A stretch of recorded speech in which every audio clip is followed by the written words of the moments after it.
E aí, pessoal, bem-vindos a mais uma edição do Pilha de Gibis, o seu podcast semanal do Arte Final. Acesse lá, artefinalhq.com.br. Eu sou o Marcos e hoje aqui comigo estão Reginaldo. Opa, e aí? E pela primeira vez no Pilha, o Marlon. E aí, galera? Bom, aí vamos começar a cumprir a nossa promessa do ano passado, que foi fazer um pilha de cada edição que saísse da série Doomsday Clock, que é aquela série que visa ser uma continuação do Watchmen e tentando integrar ela com o universo DC. Lá no pilha 21, a gente já falou da primeira edição, e agora nós vamos falar da segunda edição, que saiu no último dia 27 de dezembro. E aí, Regi, o que você achou dessa segunda edição? Ela foi melhor do que a primeira? Ela manteve o nível? O que você tá achando da série até agora? Não, eu gostei da história dessa segunda edição, eu gostei, mas eu achei inferior que a primeira. Não é ruim, não, longe disso. Tem algumas coisas assim que você pode questionar, mas não achei ruim, não. Eu achei, no geral, legal, assim. Só que a primeira é mais impactante, ela se mantém mais fiel ao grid de 9 quadros, e ela traz mais, vamos falar assim, informações interessantes que a segunda. Essa segunda deu uma desacelerada. Pois é, eu acho que eu concordo contigo nisso. Na minha opinião, isso é mais pelo impacto da primeira edição. Por ser a primeira edição, por ser uma coisa do hype, se bem que muitas vezes o hype ele age você não chegar naquela expectativa que você tem, mas eu também acho que a primeira edição foi melhor do que a segunda. A carga de informação da primeira edição é maior. Mais uma vez, o Jones prova que isso realmente é uma continuação, que ele quer fazer uma continuação de Watchmen, já que 90% da história é com os personagens de Watchmen, né? Os personagens do universo DC, eles estão ali meio que como coadjuvantes, eles ainda não deslancharam dentro da história, né? Você, Marlon, o que você achou? Você não participou do primeiro pilha, que a gente falou da primeira edição, então fala um pouquinho do que você tá achando no geral do gibi. Eu li as duas edições praticamente em sequência. Gostei bastante, eu achei a série bastante respeitosa com o clima criado pelo Alan Moore na série original, né, na Watchmen original. A diferença que eu percebo da primeira para a segunda edição é que essa segunda me parece que, apesar do que o Regi falou, que dá uma desacelerada, eu acho esse segundo capítulo bem mais pop, sabe? A escrita do Jones ainda tá boa, tá eficiente e, assim, colocando as coisas de uma maneira bacana para a chegada deles no universo DC e tal, assim. Eu gostei bastante. Agora, uma coisa que eu queria até tirar uma dúvida com vocês. A gente sabe que as partes no universo de Watchmen, eles se passam em 92. Como a gente já falou, uma continuação bem direta de Watchmen. Ele já passa em 92, que foi o que falaram pra gente na primeira edição. Só que vocês têm noção em que parte do universo DC se passa a história no universo DC? É nos dias atuais ou é em alguma outra parte do tempo? Porque não tô conseguindo identificar o Batman nessa continuidade, o próprio Lex Luthor. Vocês acham que isso se passa nos dias atuais do universo DC ou também é no passado? A mim parece que é nos dias atuais realmente, até porque existe aquela história com Flash, né, The Button, que faz a ponte entre as duas coisas aí. Eu acredito que seja realmente nos dias atuais. Eu não tinha reparado nisso, mas vou reparar agora qual é o uniforme que o Batman está usando. A gente tem mais sobre a atuação daqueles personagens novos, né? Do Mímico, da Marionete. Eles são um achado, cara. Eu achei, assim, tá claramente colocado ali como uma versão de Coringa e Arlequina, né? Mas eles são muito divertidos, são muito interessantes. A gente até falou isso no primeiro pilha, que os personagens, aqueles vilões que até apareceram no segundo arco do Batman do Tom King, o Pierrot e a Colombina, eles são personagens também da Charlton, que o Alan Moore não usou no Watchmen. Então o Jones resolveu utilizá-los como o Alan Moore utilizou todos os outros personagens da Charlton, né? Eles criou outros nomes, mas são aqueles vilões que aparecem vilões bem antigos da DC que aparecem lá no segundo arco do Batman do Tom King, Eu Sou Suicida. E talvez o Alan Moore não tenha encontrado uma utilidade para eles na história que ele se propunha fazer, mas eu achei interessante o modo o Jones está utilizando eles aqui. Eu gostei também, eles são bem legais. visualmente, eles não são assim um ponto fora da curva do estilo do universo de Watchmen. Eles não tem nada irregular aí, é tudo bem legal, mas na própria história, nessa segunda edição, você entende porque o Alan Moore não usou esses vilões em Watchmen, porque a partir do momento que o Dr. Manhattan apareceu, cara, quem se arriscaria a roubar um banco, cara, com um cara que azul, que aparece pelado do nada, assim, meu, super poderoso, assim, né? O nível mudou, né? Não era mais vilão mascarado e herói mascarado. Quando o Dr. Manhattan apareceu, já não era mais brincadeira, meu. Tanto é que ele na história mesmo, ele levanta a mão, assim, você vê que ele já ia explodir já o cara da dupla, né? O mímico. Então, quer dizer, tá justificado aí, porque ele não usou em Watchmen, né, meu? Ainda tem um resquício de humanidade que ele aparentemente não mata eles porque ela tá grávida, né? Pelo menos dá a entender que ele percebe que ela tá grávida. Realmente, faz todo sentido. E é engraçado que o próprio Ozymandias fala, quando eles chegam lá no universo DC, quando ele tá lá pesquisando, que tem vários meta-humanos naquele universo, né? E que ele desconfia que o Dr. Manhattan pode ser um desses meta-humanos, que ele resolveu mudar de aparência e de nome e tal, pra poder continuar tentando salvar o mundo. E eu tava esperando naquela hora que aparecesse o Capitão Átomo, mas não apareceu ainda. Você acha que o Capitão Átomo vai aparecer no decorrer da série? Eu acho que vai, mas não como sendo uma segunda identidade do Manhattan. Eu acho que não vai haver essa fusão de universos aí, não. Se bem que faria certo sentido. Eu acho que é muito óbvio, assim, referenciar ele voltar como Capitão Átomo. E eu não sei se o Manhattan tá, assim, seria um retrocesso, né?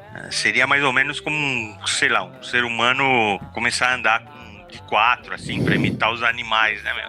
Ele é outra coisa já, o Dr. Manhattan, assim, tá em outro nível. O legal realmente, assim, eles estão fazendo uma fusão, assim, né, aproximando os dois universos de forma gradativa, não é de uma vez. Tem essa questão aí dos anos que você falou que é pertinente mesmo. Tem um gap temporal também aí entre as histórias. Se você considerar o The Button, até mesmo o Renascimento, né, a primeira edição do Jones, você vê que é nos dias atuais que isso está acontecendo. Então, quer dizer, no meio dessa segunda edição, eles usam a nave do Coruja para viajar entre os universos, né? Eles também viajaram no tempo, provavelmente, né? A princípio, né? Ainda mais porque provavelmente a decolagem deles foi afetada pela explosão da bomba atômica, né? O míssil que caiu em Nova York lá na hora que eles estavam saindo.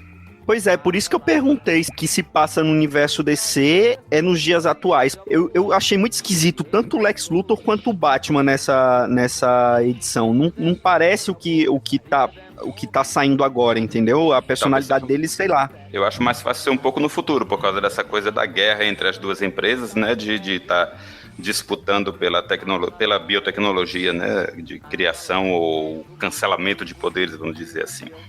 Mas isso já não era uma história da Liga, esse conflito aí da Wayne e da LexCorp? Já não tinha alguma coisa assim? Eu parei de seguir a Liga também. Eu também não tô lendo, não. Não, mas eu digo aquele arco anterior ainda, dos 952, que teve o Amazo e um vírus, não foi isso? Sim, tinha um conflito. Olha, tô puxando assim, sem ler, sem saber, de memória, mas eu acho que esse conflito aí das duas empresas tá abordando um pouco esse arco aí da Liga. Não tenho muita certeza, cara. É que também não quer dizer coisa nenhuma, né, meu? Porque já muda de novo, deixa de valer alguma coisa, né, meu? O que vocês acharam daquela sacada que o Jones colocou do Bruce Wayne fazendo o teste de Rorschach lá? E aí ele vendo sempre alguma coisa bem superficial, vendo um barco, quer dizer, dizendo que tava vendo isso, né? Ele barco, todos, né, na verdade. Um iate. Só mudava um barco, um iate ou a lancha. Ele tava querendo mesmo acabar com aquilo. E foi uma exigência do Lucius Fox, né?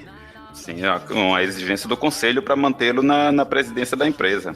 Talvez a gente já viu o Bruce Wayne perdendo parte da riqueza dele, né, algumas vezes, mas vê-lo ser afastado por alegações de insanidade, de qualquer espécie de perigo psicológico, né, seria uma coisa interessante de ver nessa série. Pois é, e a gente vê que tem uma onda contra o Batman, né, em Gotham. E é isso que eu não sei, eu não tô acompanhando, não li The Bottom, não tô acompanhando o que tá saindo agora nos Estados Unidos, nas revistas da DC, eu tô lendo conforme tá saindo aqui no Brasil. Mas eu estranhei essa postura. No que tá saindo agora no Brasil, eu não vejo isso, todo esse anti-vigilantismo no universo DC. E aí me remete a tudo aquilo que estava aparecendo no universo de Watchmen, né? Toda aquela onda que teve que os vigilantes serem proibidos, né? Não tô conseguindo situar no universo DC atual. Você leu The Bottom, não foi, Regi? Li, tô lendo o Batman do King. Não tem esse clima, cara. Não tem nada. Pois é, por isso que eu tô achando estranho, não tô conseguindo situar isso no universo DC. Essa é uma das coisas que me faz pensar que seria no futuro, daqui a, sei lá, poucos anos à frente aí. Tem as pichações do Batman, né? Você vê que realmente, assim, não é o clima que você tá vendo na série regular, né? Mas isso pode ser justificado mais pra frente. Eu acho difícil ser uma questão temporal, assim, no futuro, mas tudo é possível, né, meu? A gente vê no final dessa edição que tudo é possível também, meu, assim, fralda de nenê, meu, e cabeça de roteirista, meu, tudo é possível, né? Realmente, o que eu falei, assim, eu gostei, eu tô lendo umas histórias velhas, assim, sabe? Aquelas edições históricas, tudo, e eles têm uma narrativa cansativa às vezes, né? Principalmente o método Marvel, né, meu? Que às vezes acho que era o Stan Lee de saco cheio, até de fazer balãozinho, meu, ele repetia o que estava acontecendo na cena. Então o herói narra. Ô, preguiça! Narra em voz alta, assim, sabe? Olha, estou dando uma cambalhota para fugir do raio do inimigo. A narrativa dessa história não, ela é ágil, ela faz ganchos entre os quadros, ela faz gancho entre as narrativas. Você vê uma história retroativa, quase um flashback do casal no começo, assim, eles relembrando um assalto, enquanto o Rorschach e o Ozymandias estão conversando na base do Coruja, consertando, né, a nave Coruja, né? E aí ele justifica a devolução dos uniformes para ter a ótica deles também, a ótica distorcida deles. Então eu acho isso assim muito interessante, a forma como a história está sendo contada, né? Tem o bate-sinal no céu e você vê dois olhinhos assim, dois olhos luminosos assim, e a nave do Coruja chegando nesse universo. Isso eu achei muito foda, viu? Uma imagem muito bacana. Muito legal, depois. Muito legal. Eu não reconheci, mas dando uma pesquisadinha depois, eu vi que aonde a nave Coruja aterriza é o parque de diversões do Coringa na Piada Mortal. Diz que isso acaba validando a Piada Mortal no Renascimento, né? Eu acho que isso só serve pra dar úlcera, pra deixar o barbudo nervoso. É só pra isso, cara. Pra mais nada, assim. Sabe pro cara falar, meu, puta, tão revirando meu lixo realmente de novo, meu. Eles validaram também Invasão, né? Naqueles jornais que tem no final, falando sobre entre a Wayne e a LexCorp, que a invasão dos Dominions aconteceu realmente. Cara, aí tem tanta coisa que acaba acarretando essa validação aí que é muito louco, assim. Não sei se encaixa tudo, assim.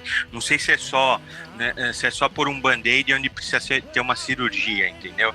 Eu acho isso, assim. Acho que se essa história andar nesse trilho aí de amarrar o universo de Watchmen na cronologia, já tá ótimo. Não tenta inventar a roda, não tenta querer consertar o mundo, embora talvez seja esse o objetivo, né, de realinhar o universo de novo. Não sei se seria isso, né? Outra coisa também que eu li, cara, é assim, não sei porque eu fiz isso, mas enfim, só serve para melhorar o Doomsday Clock, é que eu li também uma dessas edições da série Forja lá, né? A série Metal da DC, cara. E isso daí tá muito ruim, cara. Muito. É agressivo de ruim, meu. É bater na mãe. É muito feio. Deve estar decidindo-se qual é o melhor caminho para reforma, né? A gente vai testar esse aqui e vai testar esse outro. Cara, mas eu garanto pra você que não é metal, assim. Garanto. Para na metade sem terminar que fica melhor, meu. Porque a arte do Capullo, assim, é uma arte que não casa nada com a história, meu. Puta coisa ruim, meu. Confuso, ruim. Mexe com uma mitologia do Gavião que é complicadíssima, cara. Põe de volta o Sandman, o Daniel, que, cara, é uma judiação, você vê. Mesmo que eu sei que ele tenha sido criado pra isso, para ser utilizado no universo DC, então o Gaiman foi genial nisso. Ele falou, o Morpheus acabou, cara. Vocês não vão fazer merda com o meu personagem. Usa esse branquinho aqui, ó, meu, que não vale nada. Pintei o cabelo e tal e coisa. É o Sandman genérico e tá bom, meu. Faz a merda que vocês quiserem. Porque é judiação. Cara, dó de preceitos que já renderam boas histórias, mesmo a trama intrincada do Gavião, cara, e misturar com metal e Batman que não sei o que, um monte de variação de Batman escrota, cara.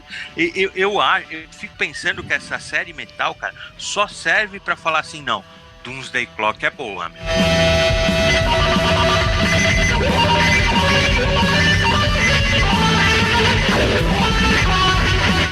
Voltando lá pra história, vale a gente falar da arte do Gary Frank, né? Eu acho que ele diminuiu um bocado aquele olhar psicopata que ele gosta de fazer, tá? Ele deu uma suavizada aqui, mas a arte dele tá foda. Aquele painel que é ele chegando, a nave do Coruja chegando em Gotham, passando pela nuvem lá com o bate-sinal projetado, ficou lindo aquilo dali. E é um fanservice da porra também, né? Tem muito daquela sequência e tô achando a arte do Gary Frank. Eu sempre gostei, né, da arte do Gary Frank. E essa coisa do olhar de psicopata nunca chegou realmente a incomodar. Mas tá bem melhor e tá muito adequado ao clima, ao clima de Watchmen. Ficou bom principalmente para o mímico e a marionete, né? Eles estão muito expressivos. A arte dele deixa todo mundo bem, assim, a expressão que ele faz, apesar desse olhar psicopata que ele gosta de colocar em todo mundo, inclusive nas crianças, a arte dele, ele consegue deixar o pessoal muito expressivo, realmente. As expressões faciais dele são muito boas.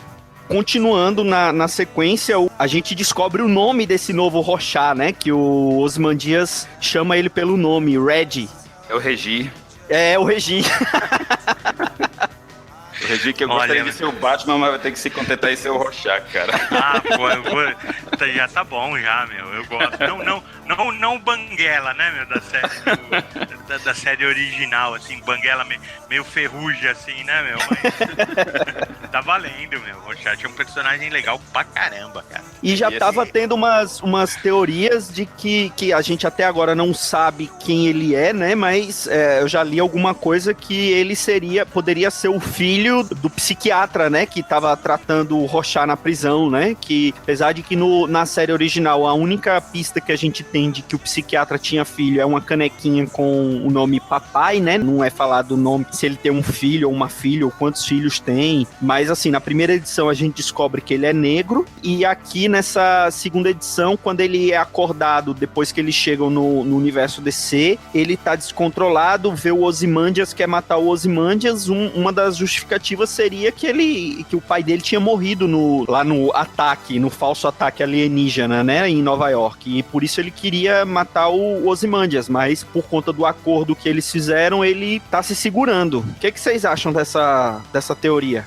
Essa série no universo de Watchmen, ela se passa o quê? Uns 3 meses depois? Não, é mais. Passa nos anos 80, né, Regi? Acho que o Watchmen é 88, 89. E aqui começa em 92, então é uns 4 anos. 4 anos depois. Não, então daria realmente pra ter cultivado esse ódio, se preparar psicologicamente pra atuar e tal e coisa. Cara, mas pode ser até o psiquiatra mesmo. Tá todo mundo voltando, meu, dos mortos, então pode ser qualquer um, cara. Não tem problema, meu. De que forma isso faria sentido, já que a pegada é outra, né? Então, mas para pra pensar. A única coisa que me incomodou um pouco aí, claro que eu tô me adiantando porque eu quero saber o desenvolvimento disso e tudo, mas o final da segunda edição, o impacto de aparecer o comediante de volta, e é o Blake, né? Ele tá sem a máscara, você vê que é o comediante. Tá com a cicatriz, tudo. Isso, exatamente. Toda a história, vamos dizer assim, o MacGuffin do Watchmen é quem matou o comediante. É o que impulsionava a trama até certo ponto, era isso. Ou seja, então o cara tinha que estar morto, né? Não tinha possibilidade, talvez tenha revivido, talvez, e ele aparece no final dessa segunda edição. Ele atira no Lex Luthor, né?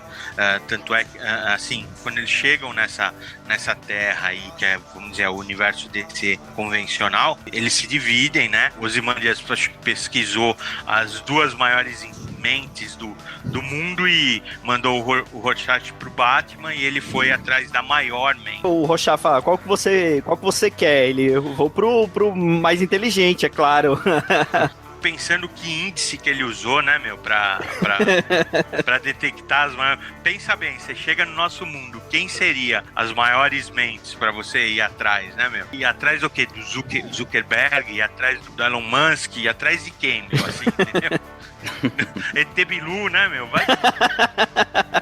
Eles se dividem. Quando ele tá conversando com o Luthor, né? Ele desvia, mas o tiro acerta o Luthor, né? Eu preciso confessar pra vocês que essa coisa de procurar uma explicação pro retorno do comediante é o que me dá calafrios, assim, de pensar como é que vão resolver essa história. Isso aí é coisa que eles vão ter que explicar aqui pra frente, porque eles não podem simplesmente jogar o comediante na história e não explicar, né? Mas se bem que a gente tá só na segunda edição, tem ainda mais 10 edições pra explicar isso. O Jones, ele se arriscou muito com isso, né? Porque se o pessoal já reclamava de ter uma continuação de Watchmen que revive o personagem que desencadeou tudo aquilo... Não tem história que salve você. Foi o que eu falei, a morte do comediante é a pedra angular do Watchmen, entendeu? É você, assim, deslocar essa pedra, assim, perde sentido o Watchmen,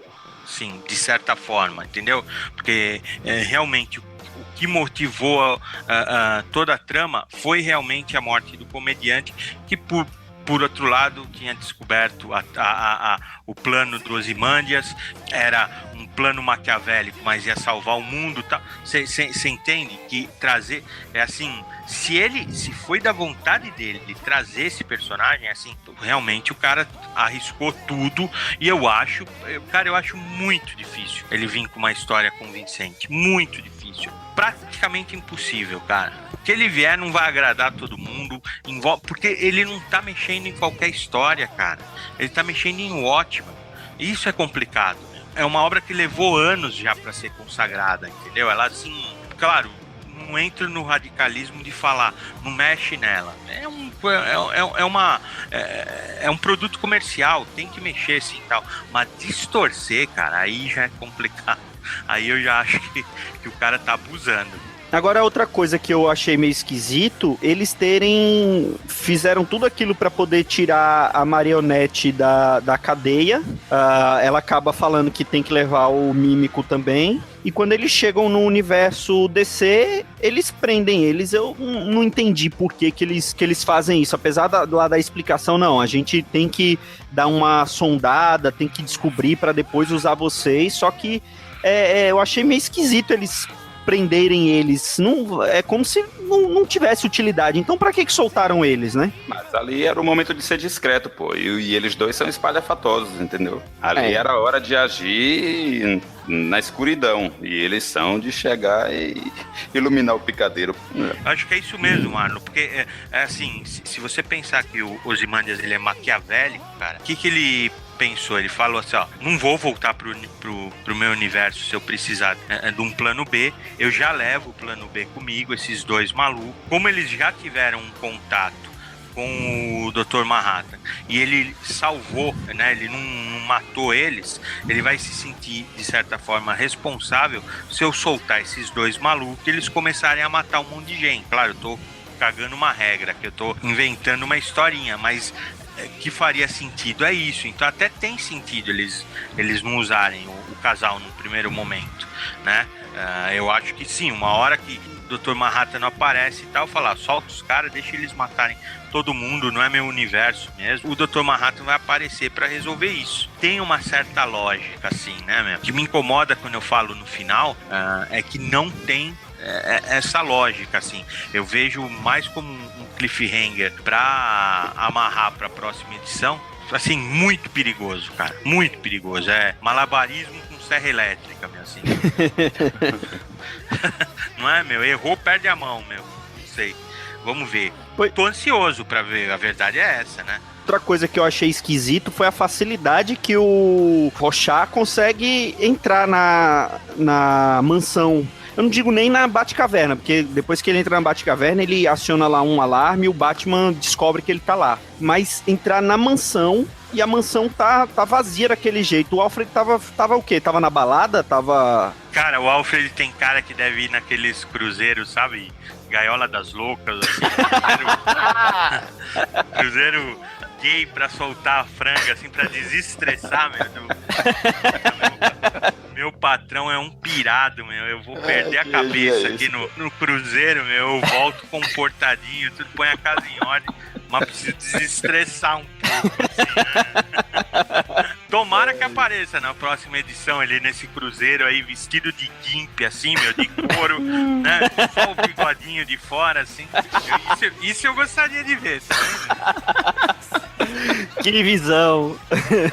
E o que provavelmente a gente vai ver na próxima edição, isso eu acho que é um pouquinho mais provável do que ver o Alfred sadomasoquista, é o Rorschach contra o Batman, né? Porque ele entra ali na caverna, ele acha esquisito o Batman ter tanto troféu, né, que ele guarda, e inclusive dos feitos dos vilões, né, dos inimigos, ele acha aquilo tudo muito esquisito. A edição termina com o Ozymandias com o comediante de um lado e o Batman encarando o Rorschach do outro, né? Acredito que pelo menos na próxima edição tem que ter um confronto entre os dois, né? Tem que ter uma porrada, isso sim. Não quero que seja um confronto filosófico, não. Eu quero que seja porrada entre os dois. Não, eu também quero ver os dois lados, assim, né? Batman e Rorschach deve ser, assim, maravilhoso ver uma luta dos dois, assim, né? Porque o Batman é todo técnico e o Rorschach é porradeiro, né? Ele vai pro tudo ou nada, né? E do outro lado, se parar pra pensar, se for o comediante mesmo, quem matou ele foi o Ozymandias, então ele deve estar, sabe, não sei como ele não descarregou o pente, meu, e ele até fala, né, ele fala assim, ó, da última vez que a gente se encontrou eu tava fraco, eu tava bêbado, agora eu tô bom. Mas o que eu, viu, Marcos, o que eu acho legal, cara, é que quando o Rorschach tá entrando na Batcaverna, os recordatórios estão falando acho que é o Ozymandias que tá falando com o Luthor. E ele tá falando que tipo de monstro guarda troféus, né? Então o texto, cara, é muito bom. É muito bom. O Jones, ele tá bom no texto. Eu falo assim, que ele pisou na bola do comediante, mas isso sou eu, fanboy mesmo. Não tem outra explicação, assim. É eu com medo, com receio de mexer lá no meu tesourinho, que é o ótimo. Mas o texto do Jones, a verdade, nessa segunda edição, continua muito bom, cara. Porque você vê, são tramas paralelas e o que está sendo narrado no recordatório é um lado da trama e as imagens dos quadrinhos são outro. Mas tem uma narrativa coesa, cara. Isso, cara, pro andamento, pro pacing, assim, pro ritmo da história, é fabuloso, cara. É muito legal. Mas né? peraí, na hora que o Rorschach entra na caverna, o recordatório é dele próprio. É ele próprio falando. É ele próprio. Eu tô olhando aqui agora. Eu tô com a edição aqui aberta. Onde você identifica. Tem uma hora que ele fala assim, como o Kovacs pegava tantos animais, né? E eles não deixavam o passado ir embora. E aí ele fala que são obcecados pelo ontem, né? Como o Vates, né? Como o Ozymandias. O próprio Rorschach tá pensando aquilo. Ele tá vendo aquilo e tá comparando o Batman com os vilões que o Rorschach original pegava, porque eles não deixavam o passado pra trás. Eles estavam guardando coisas do passado. Mas não tem, é que ele fala que tipo de monstro guarda troféus, uma coisa assim. Sim, mas é isso então, é ele que fala. Não tinha entendido desse jeito. Não tinha entendido desse jeito. Ele que fala. Que aparece, vocês acham que é o da piada mortal? Me parece. Assim, o ângulo é porque aparece, tem um quadro quando ele tá entrando na caverna, aparece um revólver emoldurado, né, como um troféu mesmo. Pode ser o da piada mortal ou pode ser, inclusive, o que matou os pais dele, né? Porque pelo ângulo você não consegue ver o cano, se o cano é longo ou é um cano mais curto do revólver. E o do Coringa da piada mortal é um cano mais comprido, né? Não é aquele revólver mais curtinho como aparentemente é o que matou os pais do Bruce. Qualquer uma das possibilidades é creepy, assim, né, meu? É bizarro. Louco, né?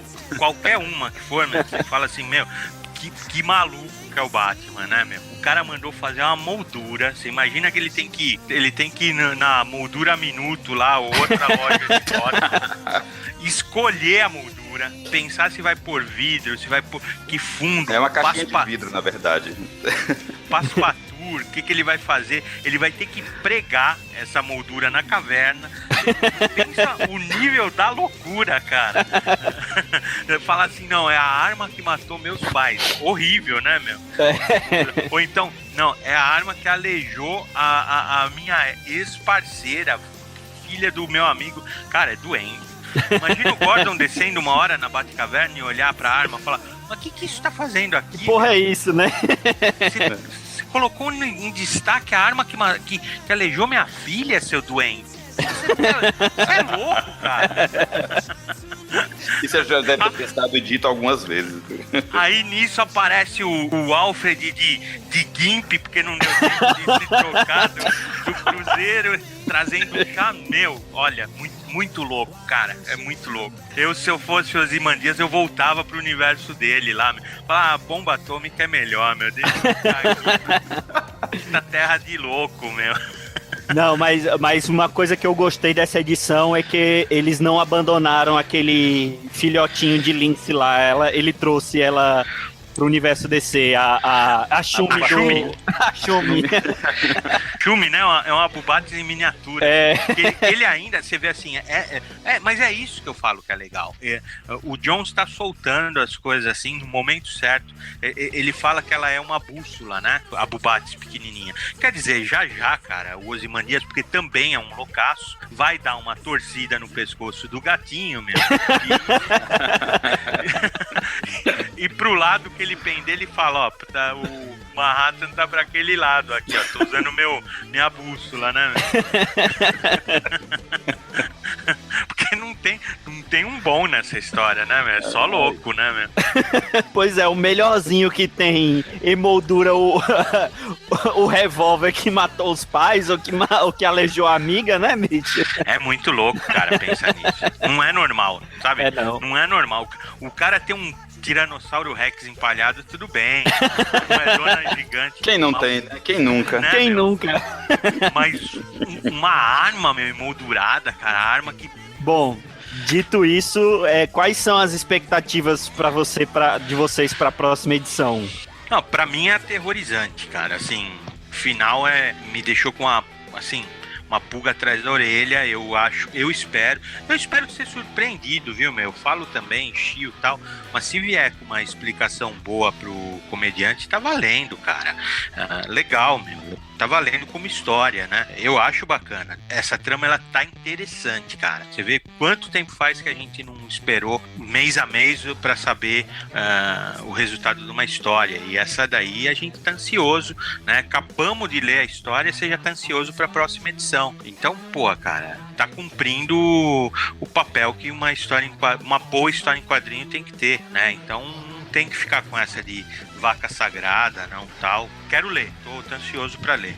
Aqui do meu lado, eu espero que não haja, assim, uma expansão muito grande de contato dos personagens do universo de Watchmen com os do universo DC. Pra mim, quanto mais restrito ficar, melhor. Até pela natureza do que eles vieram fazer aqui, né? Talvez em algum momento isso acabe sendo inevitável, ter que mexer com personagens ligados ao cósmico da DC, né? Ao cósmico, talvez ao místico, não sei. Mas, pra mim, quanto mais restrito ficasse, melhor. Pra mim, Superman e Batman já tava de bom tamanho. Eu até concordo com você, viu, Marlon? Mas eu acho que, apesar de também achar que não vai ser o Capitão Átomo, o Dr. Manhattan, né? Isso seria algo muito óbvio. Eu acho que não vai ser isso, mas eu tenho certeza que ele vai aparecer durante a série, talvez até como um suspeito de ser o Dr. Manhattan. Eu acho que ele vai aparecer durante a série. Eu espero que durante a série tenha algum tipo de encontro dos personagens do Watchmen com os respectivos da Charlton que já apareceram no universo DC, apesar deles não terem aparecido todos eles ainda no Renascimento, né? Mas eu ia achar interessante que tivesse um encontro meio que de relance dos dois,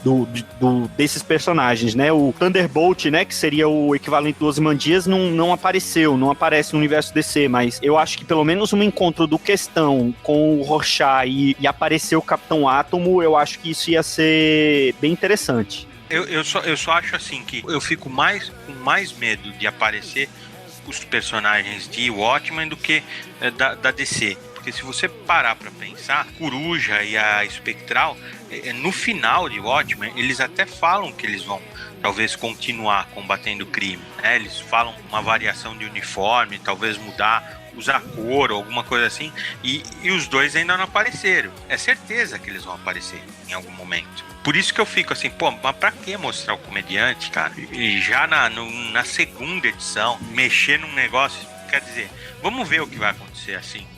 Eu acho, se continuar nesse ritmo, eu vou até o fim. São 12 edições? São 12 edições. Então, se continuar nesse ritmo, eu vou até o fim, cara. São 12 edições e lá pelo meio vai ter uma pausa, né? Não vão ser publicadas 12 edições em 12 meses consecutivos. Vai ter uma pausa, se eu não me engano, lá pela quinta edição.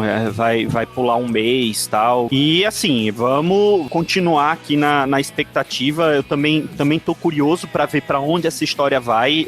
Eu não perdi o interesse nessa segunda edição. Pelo contrário, me deixou muito mais curioso, né? Principalmente por aquele final. A gente não sabe o que é aquilo, nem como aquilo vai se desenrolar com a volta do comediante. E é isso, a gente mantém o nosso compromisso, né? Conforme for saindo as edições lá nos Estados Unidos, nós faremos um pilha sobre cada edição. E quem sabe no final das 12 edições a gente junta tudo e faz um apanhadão para ver o que a gente achou da série como um todo, né? E aí vendo o retrato geral da coisa, né? Se for positivo ou negativo. Bom, é isso. Quero agradecer mais uma vez a sua presença aqui com a gente, Regi. Opa, valeu. Marlon, bem-vindo. Apareça mais vezes aqui no Pilha, viu? Valeu, galera. Um abração. É isso, pessoal. Até a próxima semana no Pilha de Bis. Um abraço e tchau.